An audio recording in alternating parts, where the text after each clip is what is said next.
Hyderabad real estate మీద చాలా మంది చాలా అపోహలు ఇవి అవి ఉన్నాయండి. హైదరాబాద్ ఒక్క సిటీ ఒక్కటే ఐ థింక్ అనదర్ 10 yearsలో I think it will explode.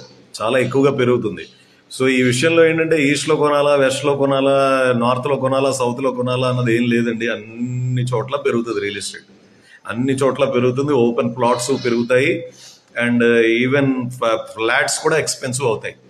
So దీనికి పలానాది మీరు అంత చెక్ చేసుకుని కొనేది ఏం లేదు. అంటే రైలు పట్టాలు పడ్డాయా, లేకపోతే అదేంటిది రీజనల్ రింగ్ రోడ్ వచ్చిందా, ఇవన్నీ కాదు. ఏ గవర్నమెంట్ వచ్చినా కానీ ఏం చేసినా కానీ హైదరాబాద్ అభివృద్ధిని ఎవరూ ఆపలేరు. It is central to India. So అందుకని ఇన్వెస్ట్మెంట్ ఫ్లో అవుతూనే ఉంటుంది. ఇంకొక అద్భుతమైన విషయం ఏంటంటే కొంత లాక్ అవ్వచ్చు, డబ్బులు అయితే కొంచెం లాక్ అవుతాయి కొన్ని కొన్ని సంవత్సరాలు. అండ్ అద్భుతమైన విషయం ఏంటంటే ఈ ఈక్విటీ మార్కెట్స్ ఎప్పుడైతే కొంచెం స్టెబిలైజ్ అవుతాయో ఈవెన్ రియల్ ఎస్టేట్ కూడా పెరుగుతుంది. సో అంతగా ఎక్కువ ఆలోచించేయకండి.